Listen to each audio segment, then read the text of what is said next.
I'm so passionate about this. My heart just sings every time I do this because we have been oppressed for so long.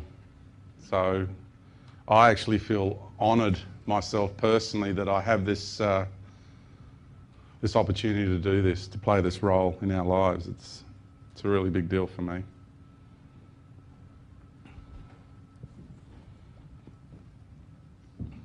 So I got to the point before that we were discussing about how we were on this level here, and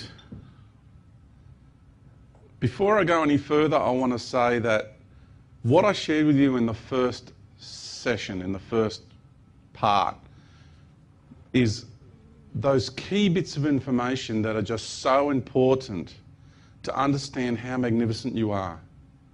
Honestly. It is so important to understand how powerful and magnificent each and every one of us is, because we get downtrodden in our lives.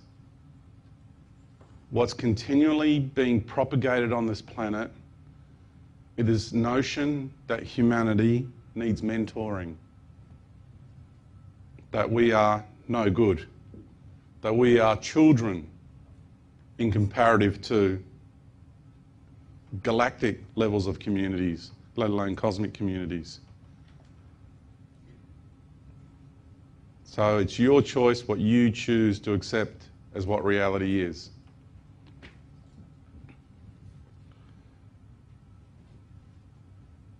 We got to this point and we needed to then put the brakes on because life here was going to be very different to anything we've experienced before. And that thick universal membrane there, that void is there because what goes on down here is, you could say, evil exists down here but doesn't exist up here. That's putting it bluntly and basically. Okay? The version of duality down here is vastly different.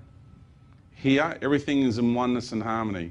Even though I said there's duality all the way up, and people have a problem with that because of their conditioning, they just don't understand light.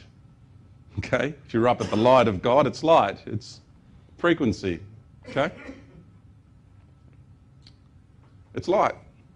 It comes in many versions. So down here, the version of life is vastly different.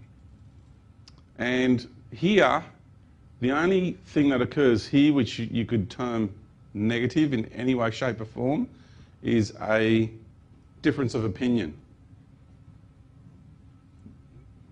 And nowhere near what we would call a difference of opinion. Because the moment anyone feels that difference of opinion in there, that means the law of attraction is already dragging them down into this part of the universe. The moment you start to have that happen here, that's right, you've got a difference of opinion. I wish you well on your journey. The knowing, it's not said, it's just a knowing straight away. Because you're already getting those charges happening in a more pronounced fashion. And there's beings who, before they come down here from up this realm, they start dabbling. They're the beings that we interact with, light beings from high dimensions. Because they can't dabble down into here without being affected by universal consciousness.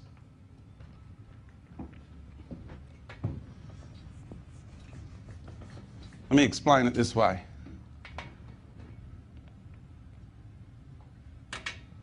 If you have plus and minus, okay, it's like the scales of life, okay? Positive and negative, the scales of balance. The moment you start dabbling down to those lower paradigms, you're either exploring this charge of life further or you're exploring that charge of life further. So you're creating an imbalance. You're already starting to create an imbalance. So if you come from the fifth dimension,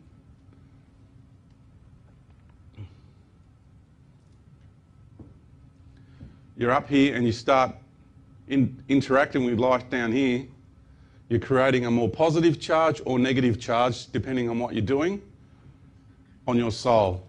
That means you're on your way down.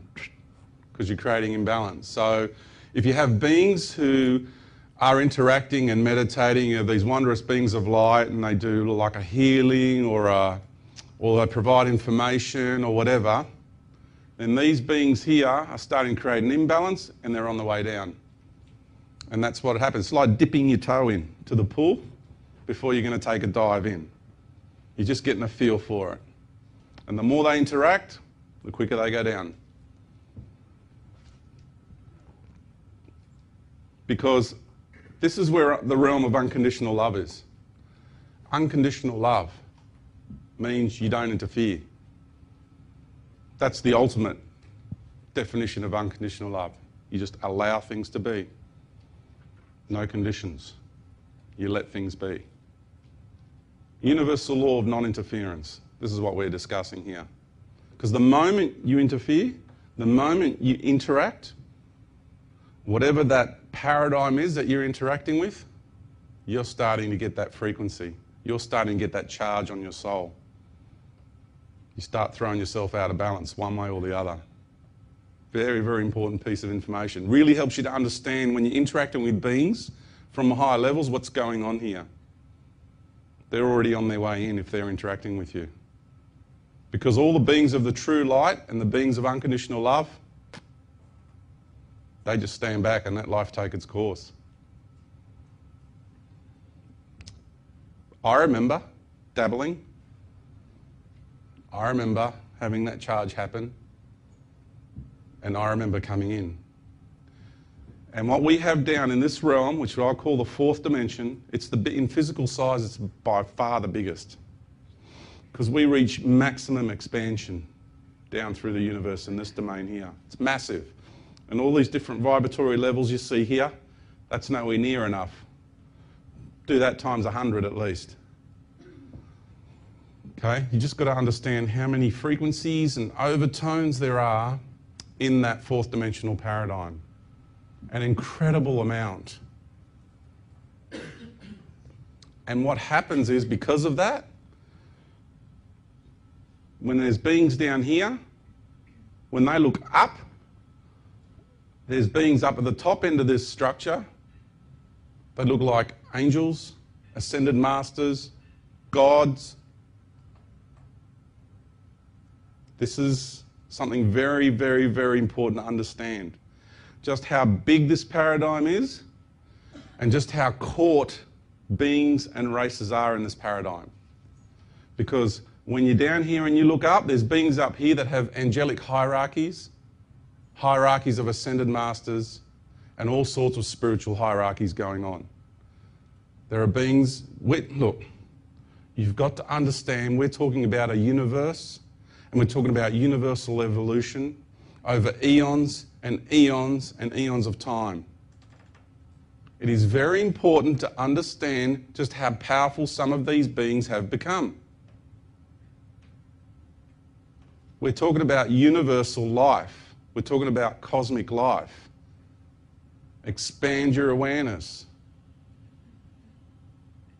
Start realizing they have been manipulating life for a very, very, very long time. Billions of years. Imagine what they've learned over billions of years of manipulating other life forms. So please understand what we're talking about here. I acknowledge them and I respect them, because you've got to give credit where it's due. And they're genius. We're talking about genius here. I mean, this is all they do. They go and they present themselves to planetary populations and they manipulate them and they control them. And they've been doing this for eons of time.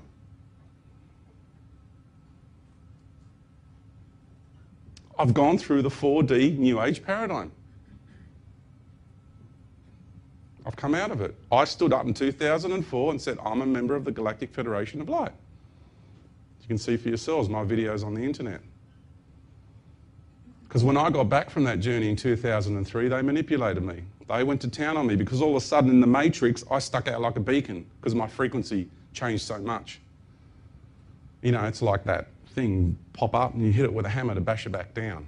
It's that kind of, if I can use that as a metaphor, you know? That's what they wanted to do to me. But I wouldn't play their game, so they went to town on me, getting abducted 2 to 3 times a week, memory screenings, brainwashing programs, highly sophisticated ones, highly sophisticated. Because I've had the shadow government versions where they pump you full of drugs and brainwash you with their programs. I've been through that. And I'm very vigilant within myself. Because people say, you know, maybe you're still being manipulated, George. Well, they're trying it on me all the time. I'm very well aware which thoughts are mine and which ones aren't. And don't think you're any different, because no one in here in this room is immune from that. When you really look at your mind, and you really look at your mind in a day, which thoughts are yours, which ones aren't, we'll get into that later. Because I'm telling you, it's frightening for some people to realise that their mind is not even theirs. And I'm not making this up. It's just whether people have the strength, internal strength, to admit that that's happening to them or not. It's understanding what the mind matrix is all about, that we're inside of. So, here we have all these beings here playing gods. One of them, I'll categorically say, is called Jehovah. He resides here. And I know, because I took this journey. I know where he lives. I know where he resides. Down here. He's a 4D entity playing God. And I'll stand up and I'll say it all around the world, because that's fact. That's universal truth. They feed off worship. That's how they become empowered. They enslave races because they want to access life force. That is the key commodity. Forget minerals like gold or anything like that. That's for very low vibrational races who are interested in those sort of things. Then you go to technology. How can technology be used to control and manipulate life? Then you get to life force. How do you control life to manipulate life, to gain power through that life? Genetics are the #1 commodity in the cosmos for those who are into commodities. I'm not. I'm just sharing with you the beings who are into control and manipulation and controlling collectives, economic collectives and paradigms of control. Our genetics are the most prized possession in the universe because of who and what we are, and I'm going to get to that. So understand what these beings want. When we worship them, when we pray to them, they've never ever been fed so much power, ever, in the universe. So here we have this incredible paradigm called the 4D paradigm. And the New Age at the moment on this planet is full of entities and beings and ET races, because you've got to understand thousands of ET races have been assimilated into these paradigms. We're talking about vibrational paradigms. Here we have a planetary paradigm. This reality vibrates a particular level. When I got taken to Mars, that planet vibrated a different level. When I was standing on the surface of that planet, I didn't like it. And for those who are new to this, we've got 1 million people there already. Nothing new behind the scenes. Don't forget, you're being treated like mushrooms. Kept in the dark, fed bullshit. I'm telling you the truth here. This is not a made-up story. So many people who work in these black ops are coming out talking about what's going on Mars. It's just a shock to mental paradigms who are not used to this kind of information. And you're probably thinking, well, wouldn't we hear about it? Of course you wouldn't. Do you know what's going on in the world of ballerinas? Who's doing what gig where? You don't, because you don't put your attention there. You don't put your awareness there. Do you know who the latest recruits are for Manchester United? No, because you don't put your awareness there. So if you put your awareness to these sorts of issues, you're going to find out for yourself. Don't take my word for it. I got taken there, and there's a whole lot going on Mars which people aren't aware of. That's why the notion that a probe being sent to Mars is the forefront of human evolution. It's the biggest joke going around. It's the biggest joke going around. And you've got to understand the technologies and all the crafts that are available to hide in other frequencies. Our eyes can only see a tiny little spectrum of reality. And then you go to the infrared reality. I mean, buy infrared night vision goggles and look up at the night sky. Go for it. And you can see it's like peak hour out there. They're expensive though, but lots of people have done that, and you can see them flying around in the infrared spectrum. So we've come down through all these different dimensions, explored every single possibility and outcome. Maximum expansion. What are we doing now? We're bringing it together. We're bringing it together. Because if you want to now become a universal creator of light, you need to reintegrate all your fragmented self, states of self, and you need to then take all that knowledge and wisdom that you've gained through all of those experiences and reintegrate them. So I'll stand here before you now and I'm going to tell you I have been the most evil of evil that has ever existed. The most evil thing you could possibly imagine, I have been that. And I have been the most loving and the most caring and the most compassionate and the most empathetic being that has ever existed. I've been that too, and I've done that too. Because I have been everything that this universe has to offer. So have any of you been evil? If you can't go there, then you better think again. Why can't I go there? Why can't I see myself as being evil? Because you've done it in this lifetime, for starters. So get over your self-righteousness. Please, start being realistic. Okay? Address your egos and say, crikey, why can't I admit to doing wrong things to people? Because it's impossible to exist in this reality and be totally good all the time. It just doesn't work.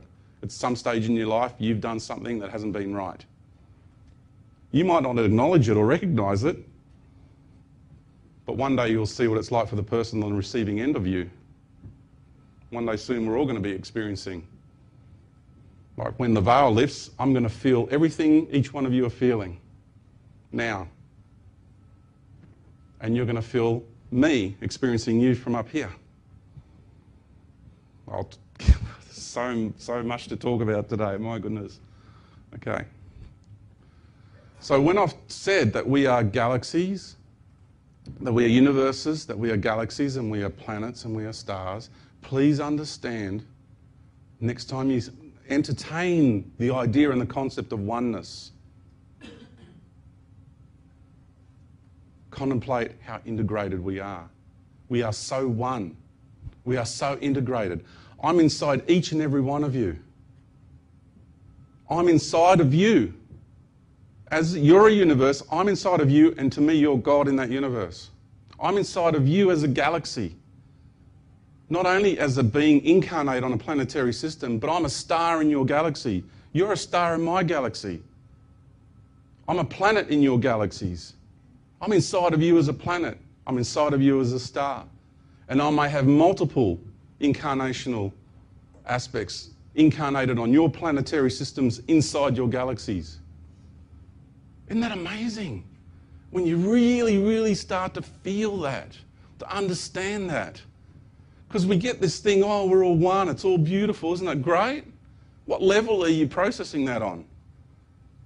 Because if you only keep it on this level, then you're no greater than a collective, like a beehive or an ant's nest. They're all one. Right? Let's go deep. Let's go expansive. Let's go both ways and really look at life and its actual construct. I mean, crikey, we are so integrated. We're all inside one another in so many different forms. Wow, we're all one. Whew, that is awesome. And so once we got to this maximum expansion, let's bring it back together. So how's that process going to be? Because how is it we found ourselves on planet Earth at this time? This is where this is leading to. This is, who are we all? Where do we come from? What are we doing here? So I've explained as far as my awareness can where we've come from and who and what we are. Now I'm getting to what planet Earth is all about and what the human race is all about. I want you to have a look at that.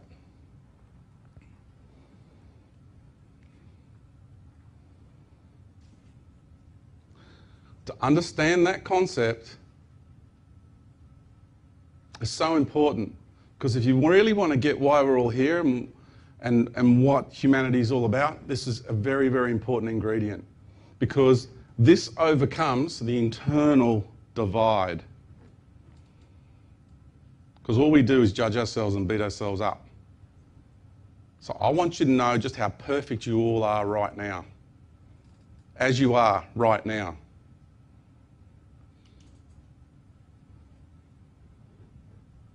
You don't have to become like a priest or a monk or anything in order to be spiritual, in order to ascend.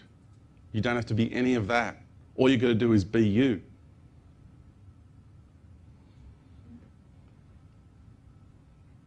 Mother Earth, how is it we found ourselves right here on this planet? Why is it we're here? And why are we in these male-female forms having this incredible experience? Just a few more quick images of the cosmos there, just for the expansion of our awareness.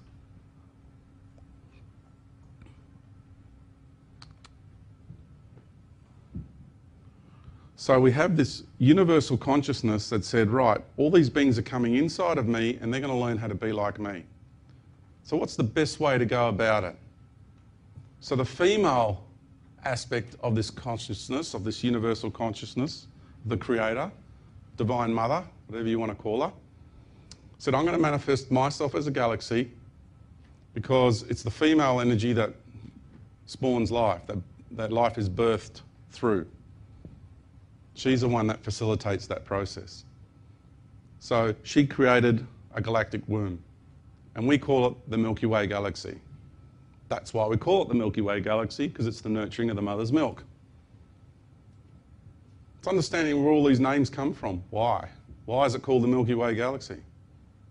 Who is this galaxy we're inside of? Remember I said we're all galaxies, but who's the Milky Way galaxy? So first of all, before you even get to understand who Mother Earth is, understand the galaxy you're inside of.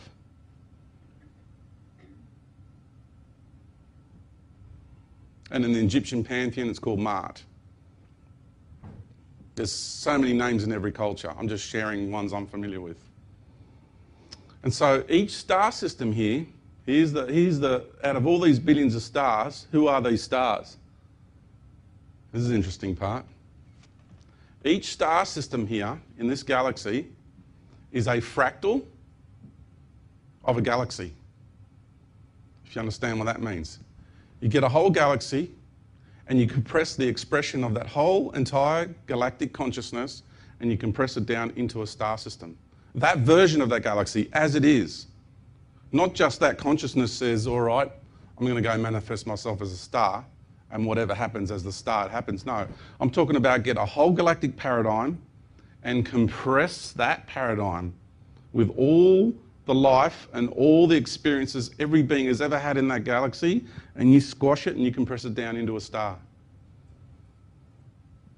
Because we are now on the road to compression. And that's understanding why this reality here is the densest in the universe. First of all, you've got to be in the densest galaxy, right, to be in the densest planet. You've got to have the paradigms, the vibrational paradigms and realities to facilitate the experiences. And so this galaxy, every single star system in this galaxy is a fractal of a galaxy. Because the Divine Mother Essence said, I'm going to facilitate this process. And then you've got the male aspect of the consciousness of the universe that has manifested itself as the Andromedan galaxy. And that's right next door to this one, and its consciousness is the male essence of this universe. Don't take my word for it. Connect with these beings yourself and find out for yourselves. I'm not making this up.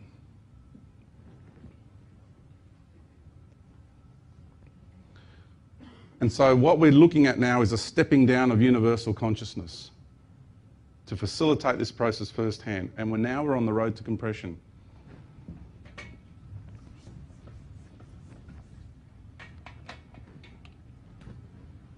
Because remember, we went to maximum expansion, and now we're bringing it together.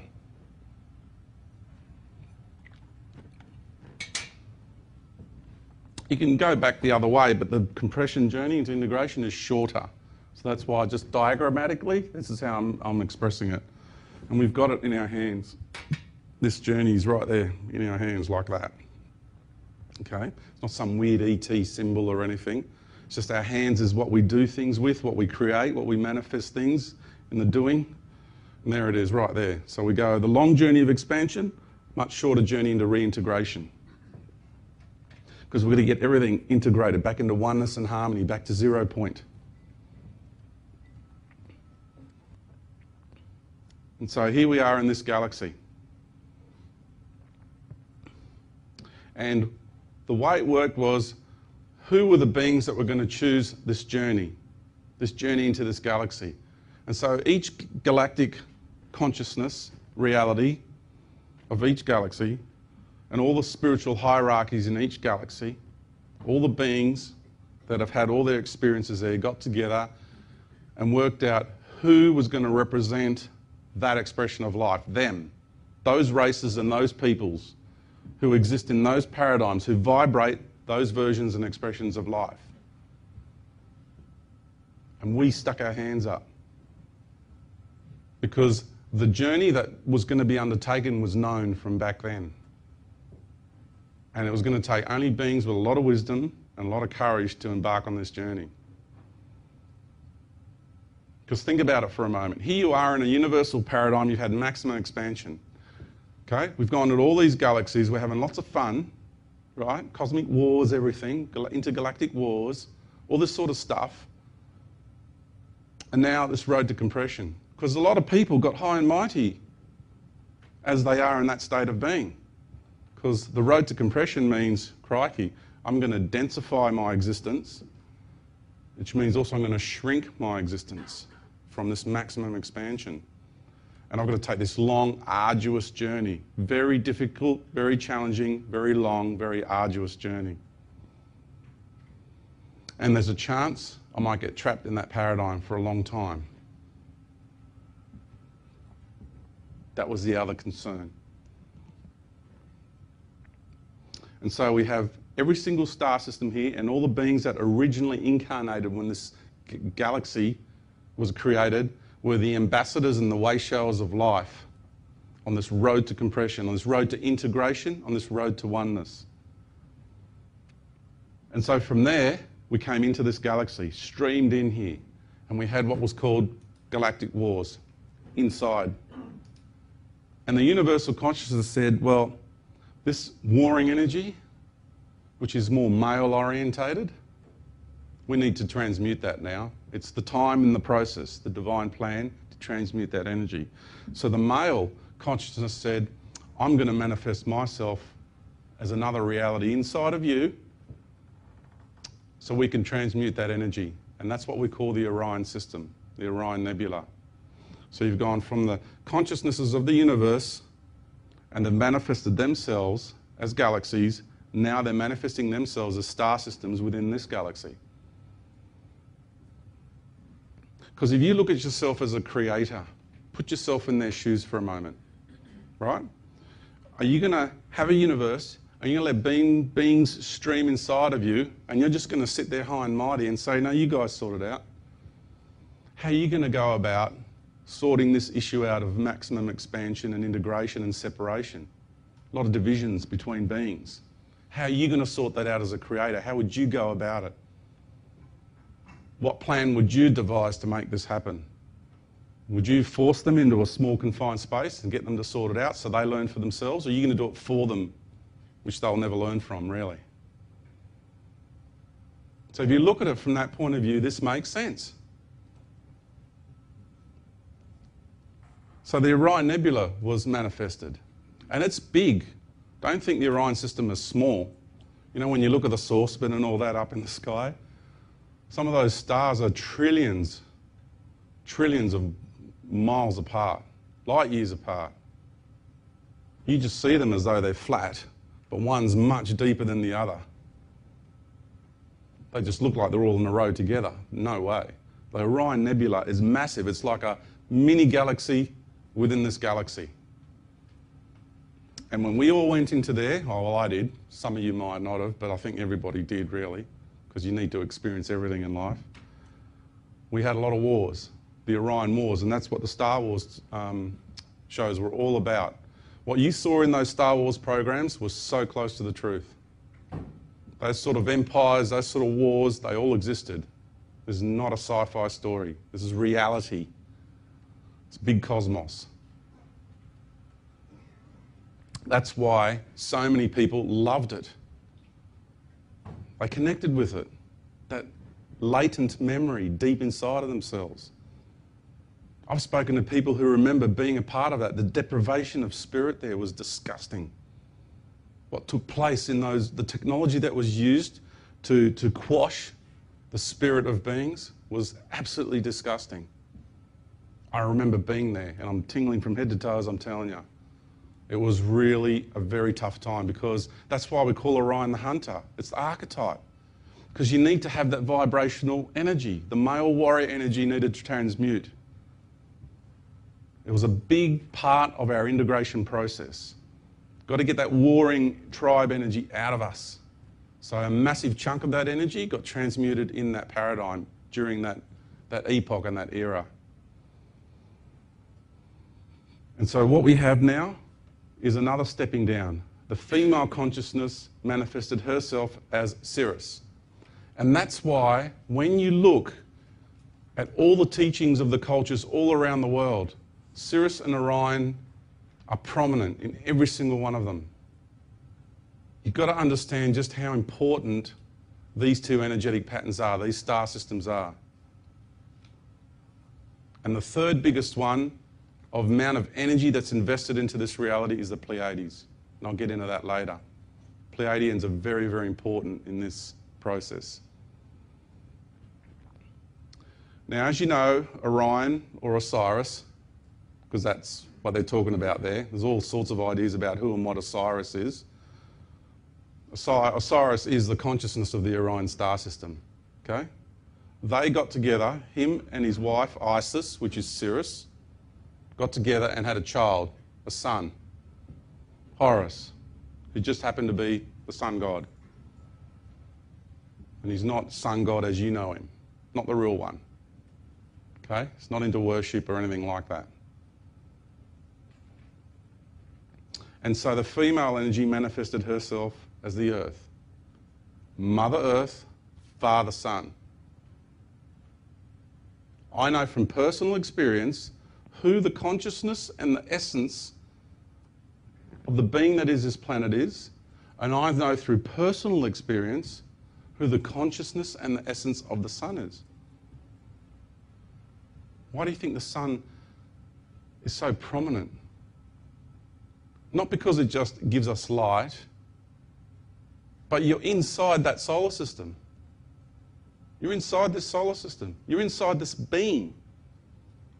If you know anything about cosmic paradigms, if you know anything about life in the universe, then you know that if you go and you exist on a particular planetary body, it means you are on a being's body. It's like someone coming and living on your body. You just got to realise how cut off from reality we've become. To have lost that memory, that most basic principle of understanding throughout the whole universe, you've forgotten that. You exist right here, right now, because this woman had the courage to manifest herself as Mother Earth. If she didn't, this planet wouldn't be here, you wouldn't be here. So your very existence here, to begin with, is because of her.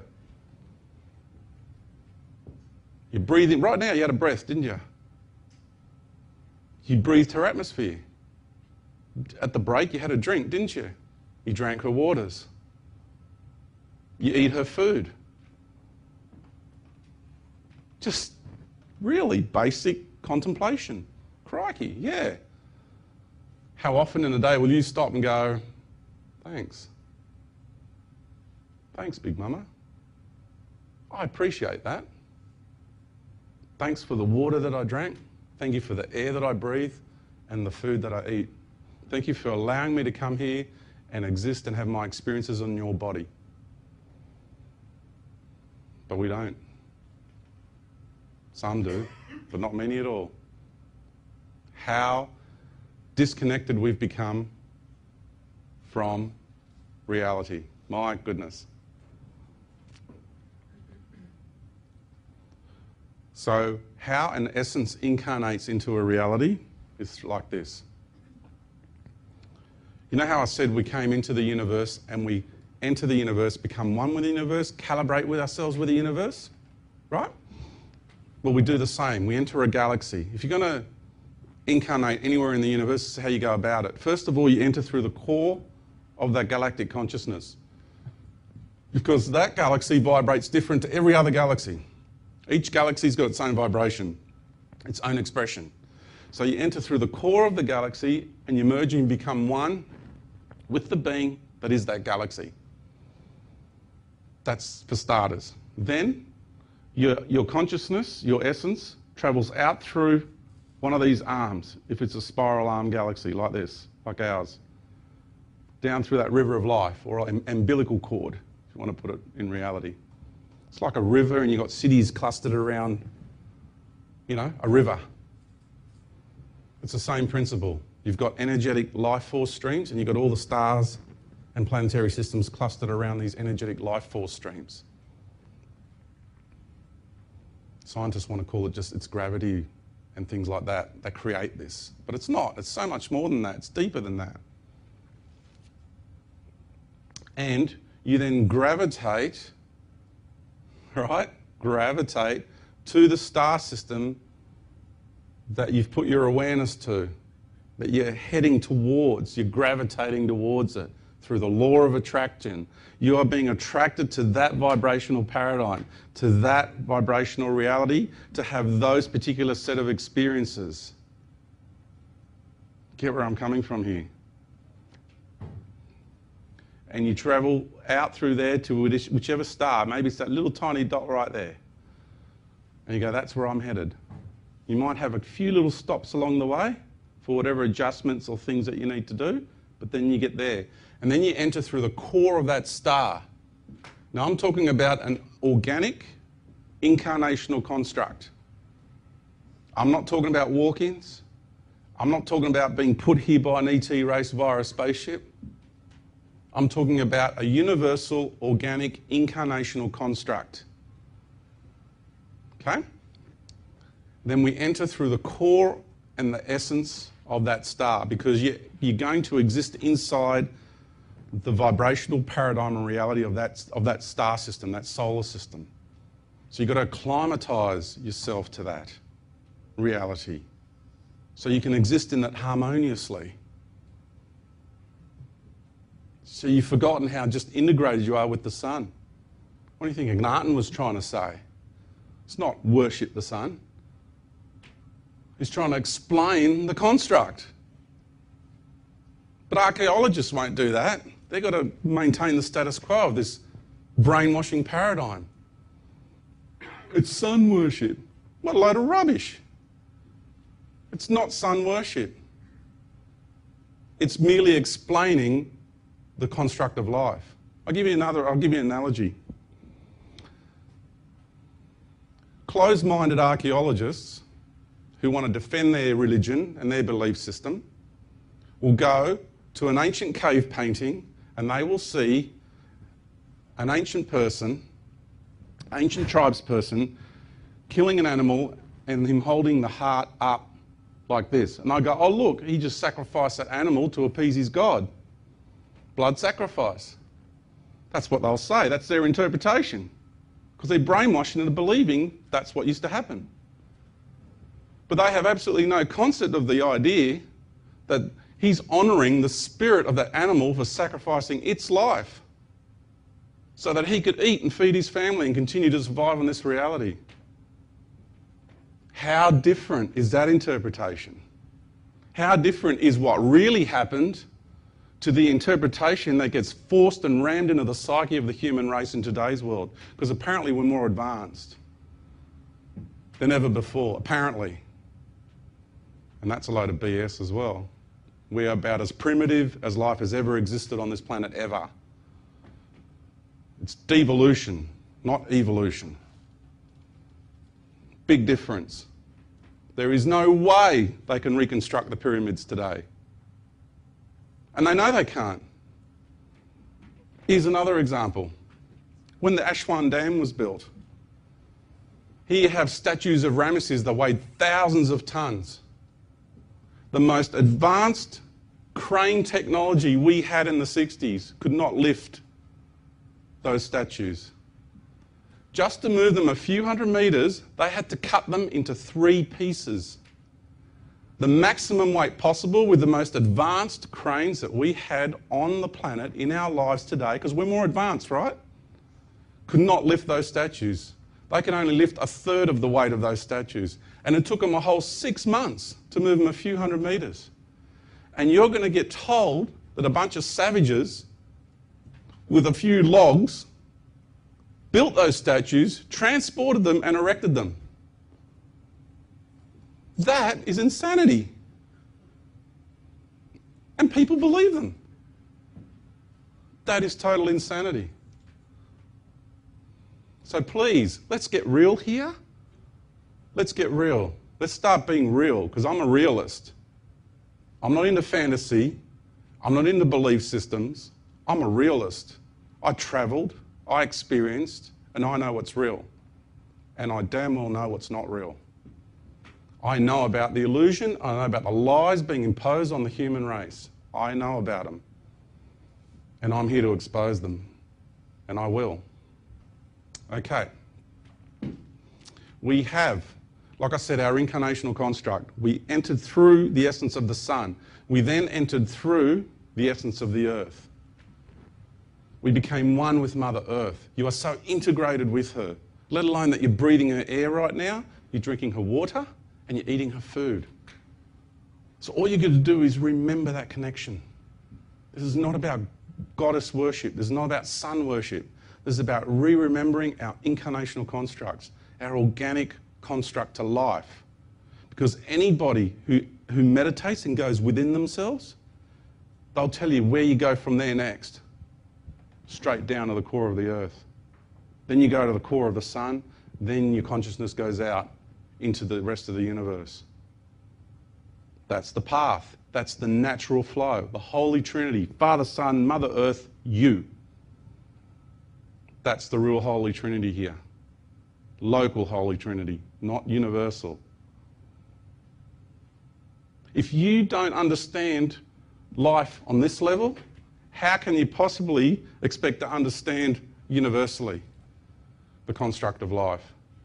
So what I recommend people to do is start re-remembering their very basic existence here to start with.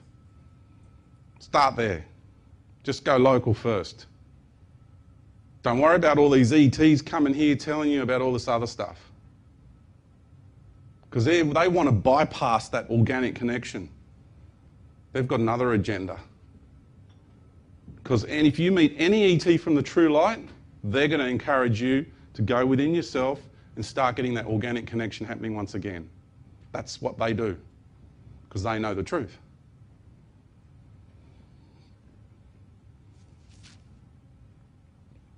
That's why we're here on Mother Earth. And that's why so many ET races are fascinated in our genes, because we are human. What does human mean? For those who are not familiar, I've mentioned this before, but for those who are not familiar, what is human? And people have a go at me about this definition.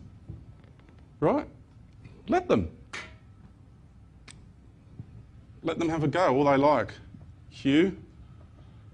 Man. That's an ancient word for God. That's an ancient word for mind.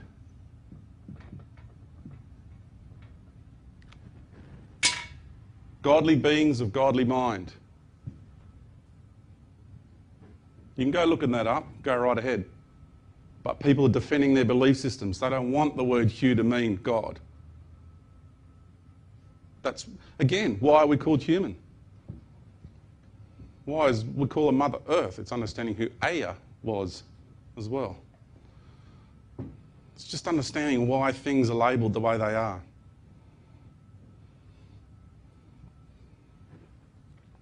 Okay. Godly beings of godly mind. What's our DNA? What's our genetics? Who are we the embodiment of? Because this is the microcosm of the macrocosm. We're on the road to compression. Because remember, we are compressing everything. Everything. So now we have taken a whole universal paradigm and we have now compressed it into one planetary system. Nowhere else in the universe is life as diverse as it is here. Nowhere. And once you get through this veil of illusion that we've got here, that our minds are plugged into, the planetary matrix, and then you get past the cosmic matrix that these other ET races are imposing on humanity as well, and you get to reality, then you realise out there, multitudes of life throughout the universe hold us in the highest esteem, the highest regard, and they know that we are the way showers. They know. Because they are our family. And they're watching us with unconditional love, being exposed to all this deception, to all these lies, and they're standing back and they're just watching us go through it. Because just like you let a friend go through a difficult relationship, you try to help them, but you know it's best not to interfere. So what you do is you stand back and you just allow them to go through it. Haven't we all done this in life? Yeah. So it's important that we do that. Otherwise they won't learn.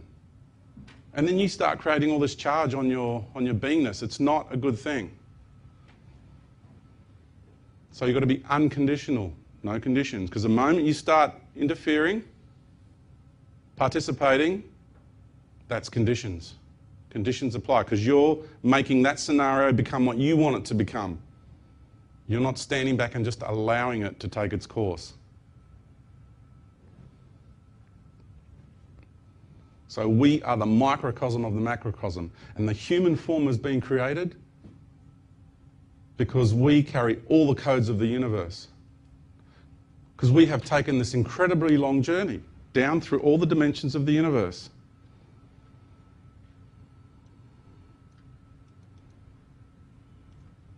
Down through all the dimensions of the universe, exhausting all possibilities and outcomes on every single level of existence, everywhere. Been it all, done it all, seen it all. Now we take all that wisdom and we reintegrate it now. All that expansion and fragmentation, we're bringing it back. And this has been the process into this galaxy, through all the processes this galaxy had to offer, and then funneled right down in a compressed state on Mother Earth. That's why this is the most dense reality in the universe. That's why everything's so intense here. The version of duality here is more intense than anywhere in the universe. If you understand that, that makes perfect sense. What I just shared with you. Makes perfect sense. That's been our pathway, and we are the way showers. And we only see 2 strands of DNA in the scientific world because the other 10 are being kept from us. Because our whole scientific world on this planet is under the control of an extraterrestrial group, just like everything else is under control to a certain degree by the ETs, an off-world cabal. Because if you think it's just the ruling elite that control things on the planet, you better think again, because they have off-world overlords. And I've had to deal with this behind the scenes personally.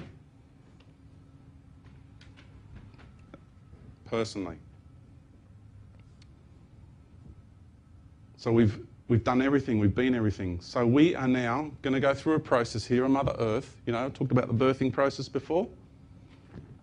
Because if you take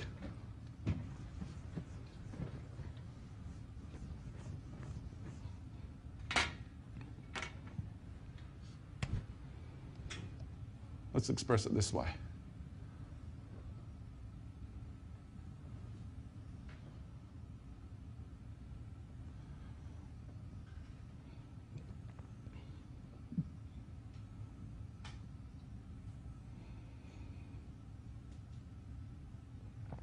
Okay.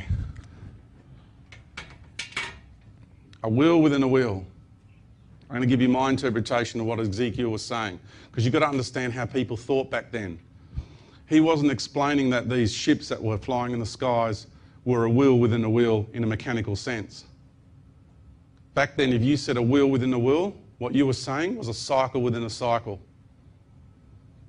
A cycle within a cycle, a life cycle within a life cycle. It is the basic explanation of the mindset at the time of the people in ancient times of saying how people come from another dimension. I say to you here in English now, these are beings from other dimensions. How did they say that back then? They were from a cycle within another cycle, a wheel within a wheel. That's the explanation. You just got to think how they thought. People approach ancient scripts and ancient writings with today's mindset. They don't understand how people felt and thought back then. You've got to take that into consideration, the cultural understandings and the way they perceived life at the time and why things were written the way they were written. That is a crop circle design of late too in the last few years, if you're not aware. So, what we have here is all of these cycles now converging in one point in time.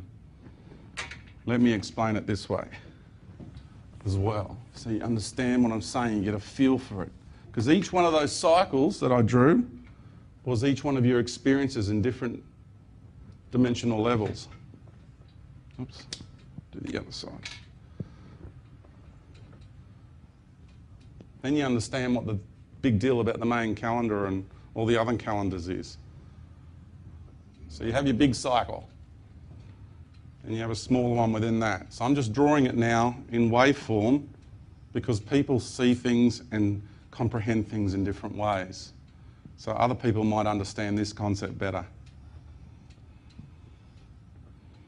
This is, again, a cycle within a cycle.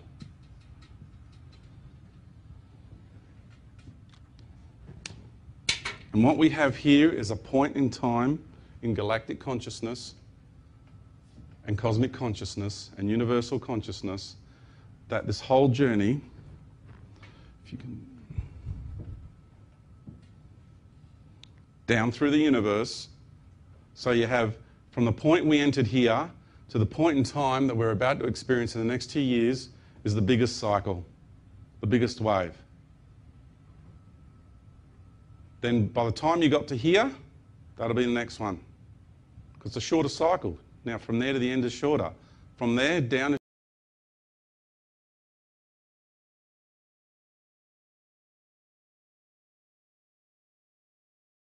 is a diagrammatic expression of what I'm trying to say here.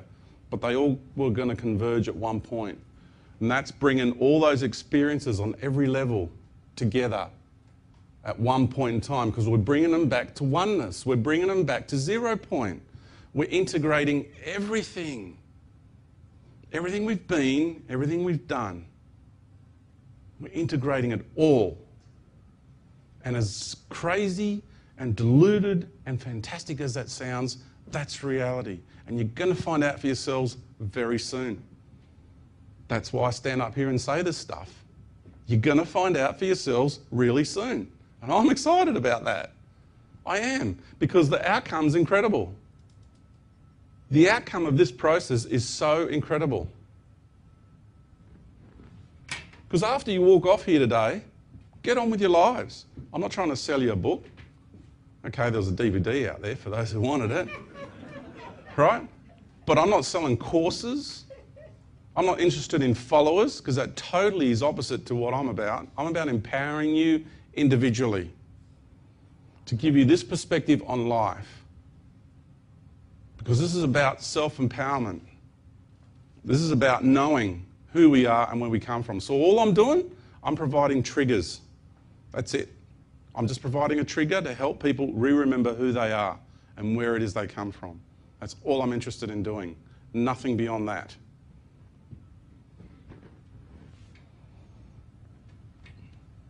All of that comes to an end at some stage. We're bringing it all together. 0 point oneness. And that is what the Mayan calendar was about. And that's what the Mayan calendar expresses, the universal cycle, the cosmic cycle, the planetary cycles. A wheel within a wheel, a cycle within a cycle, all converging. And for me, the cycle does not end on the 21st of December 2012. It doesn't, as far as I'm concerned. It doesn't end there. Because that's a solstice. See, we're in the precession of the equinoxes. So there's a mechanical process to this as well. I'm not just going to throw theories at you. Look at things, look at all of it. It's a whole package. Why does the Earth have this wobble on her axis? And why does a wobble, which is a cycle in itself, so all I've done is I've taken a cycle and I've opened it up, okay? So we're looking at it in a linear fashion now, okay? It's like when you go off the Earth, she's a round ball. And then you come down on the Earth, it opens up, it looks flat. Remember, vortex of light, go inside of it, paradigm opens up. Cycle, precessional cycle, come in onto the cycle from high level of consciousness, you experience past, present, future. There's a vortex, cycle. When you go down in that cycle, in that precessional cycle of the equinoxes, you experience it in linear fashion. 24,832 years is the duration of that cycle. Fixed timeline from beginning to end. These are different to the numbers you normally hear. I suggest people take these numbers and start playing with the harmonics around these numbers, because these numbers plug into our DNA harmonically. They do. People don't want to accept that fact. In the early 1900s, they measured our precessional cycle at about 25,800 years, that's it. 25,800 years. And they thought that was pretty accurate back then. And they were very accurate. And then they recalculated the precessional cycle in around the 80s. And they came up with 25,920 years. And because they did it with computers, and they measured the cycle at the time, they thought that's it. That's the duration. Because we're more advanced now, we have technology, so we're more advanced, right? I'm going to have another little dig. Why do people focus on the Mayan calendar? Well, after 5,500 years, it's only out by 20 seconds in its phases. We operate from a Gregorian calendar because we're more advanced, which is only 500 years, and we've got to make up a day every 4 years. So we're more advanced, right? So those guys back then who were a pack of savages had no idea about cosmic cycles whatsoever. No idea. No, because they were dummies, they were savages, they were bloodthirsty people, right? Which is a load of crap as well. Might have been one little group, but they'll make that the whole.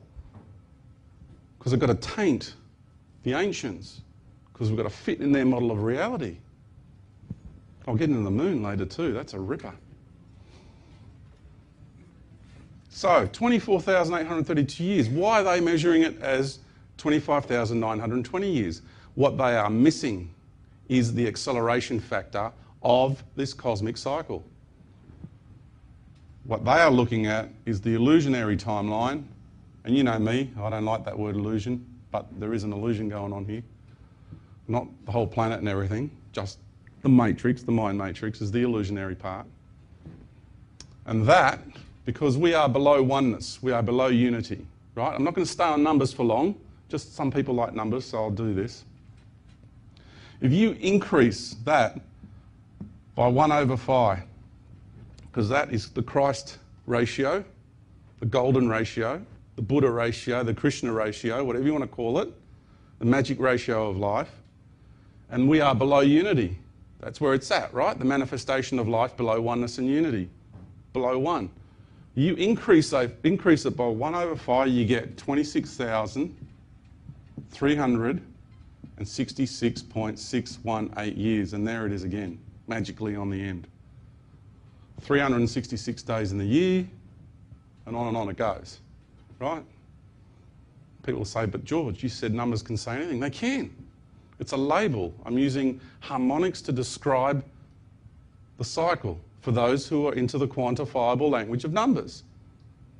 Okay? This isn't times tables numbers. This is sacred geometry and sacred harmonics. Totally different level. Right? These two numbers here and that, these two symbols are the two main numeric symbols that built all the ancient structures and monuments and Gothic cathedrals. Those two. More than any other numbers. This one, the relationship between the male and female, the ratio. This one, the ratio of life. Both of them, the circle, that's pi, right? And that's phi. You can do it this way, or you can do it that way. It's just the line going through the boundaries of the circle. The female and the male. The female and the male. Father, Son, Mother Earth, men and women. It's understanding the building blocks of life here. We're talking about numbers that describe life to its total capacity. Not number crunching, times tables and other formulas, algebra and things like that. That is just robotic mathematics. That is not life mathematics. So if they were to recalculate, and I challenge any scientist right now, I lay that challenge out. Get your equipment and recalculate the precession of the equinox. And you'll see it's over 26,000 years now because it's accelerating. And the precession of the equinoxes do not finish on the 21st of December 2012. It finishes on the 21st of March 2013. That is when actually the cycle ends.